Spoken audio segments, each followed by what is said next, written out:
So let's start here on my right. We have Adrian van Hooydonk, who just told me how to pronounce his name correctly, to talk about beautiful cars and design. And Adrian is the Senior Vice President of BMW Group Design. He's based in Munich, and he's responsible for design for BMW, Rolls-Royce, and Mini, which is an amazing lineup, and also design works in the USA, which I'd love to hear more about. So Adrian, take it away. Okay, thank you very much. Good morning, everybody.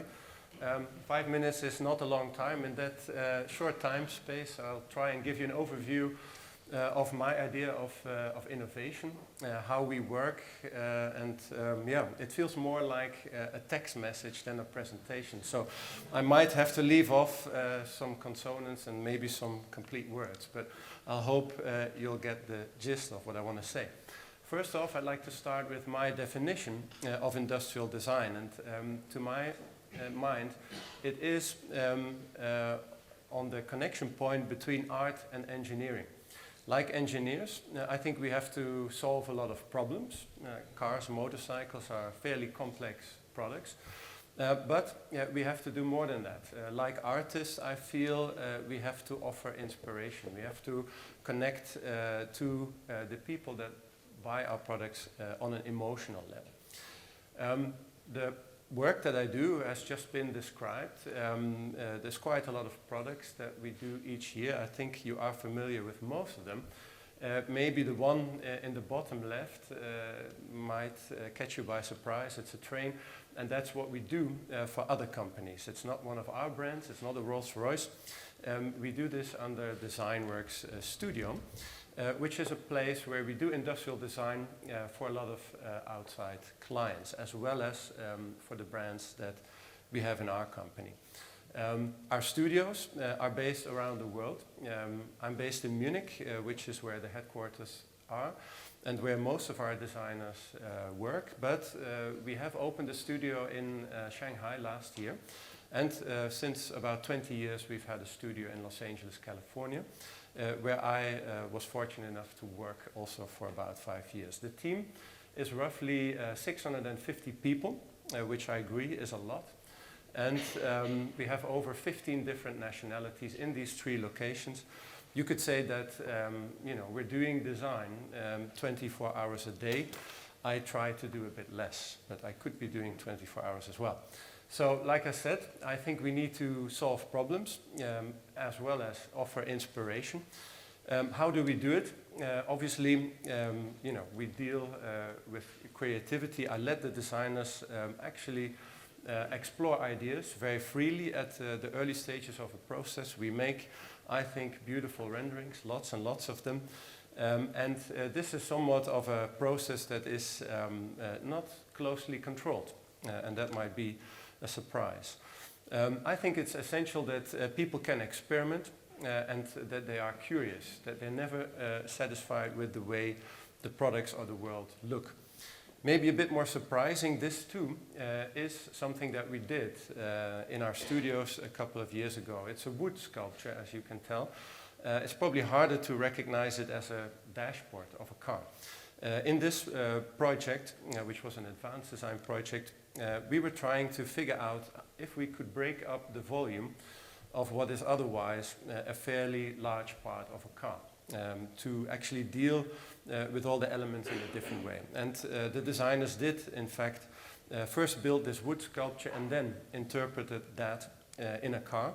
The image you see here is the interior of a car, a concept car, I have to say, that we have shown several years ago. So it gives you, I think, a quick insight in how deep we dig and how free we let our design team work before we then interpret it into our products. This is another very rough start of a project. At the beginning of each project, designers go off-site, do a workshop, come back maybe with a painting like this. That particular designer then turned it into this sketch, which of course one can read a lot better, and that again turned into a cockpit of a car. So it sounds like the designers have a lot of freedom, and I think they do. I've been working at BMW and enjoying that freedom for over 20 years. But you have to also know that design is done in a competition. That's the price they pay for all that freedom. At the end of the process, which takes about 3 years, we select one person's design for the exterior, one person's design for the interior. And it could lead to cars like this. And this car actually was shown 4 years ago at Frankfurt Motor Show. It was actually the first idea or first vision of a big change that we're experiencing, and that takes me to the problems that we're dealing with today.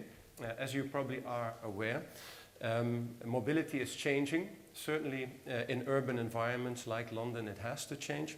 We believe that that change will stay and won't change back. What I'm talking about is reducing emissions down to zero. Only a week ago, last week in Frankfurt Motor Show, we launched this car, BMW i3, which is our first electric vehicle. It is constructed in a very different way. It is very light, made out of carbon fiber, a material that so far we haven't used in large-scale production. Of course, it has zero emission, but we felt that in the design process, that would be the task of the engineers. We, as designers, would have to deliver a product that would take less energy to build and construct, and in which each of the materials that we use has been developed with sustainability in mind. We did this. It took us a bit longer than normal. This project took us 5 years. The images that you see give you an overview of the materials that we use. There is wood and leather, but there's also natural materials, and there is recycled materials. The upholstery in the car is made out of recycled PET bottles. I think they're cheaper than the car, so I think we can say that we did some upcycling. The car is not on the road yet. We believe, we hope, that it will change the look of sustainable mobility. We might be a little bit early, but we certainly didn't want to be too late, and that's why we're launching this now.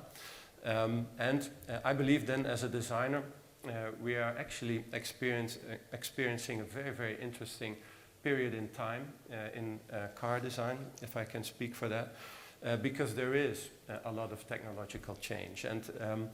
I like this quote from the New York Times. In uncertain times, economically uncertain times or technically difficult times, it's probably very hard to decide which way to go. And I see our role as designers as people that can provide guidance, especially in times like this.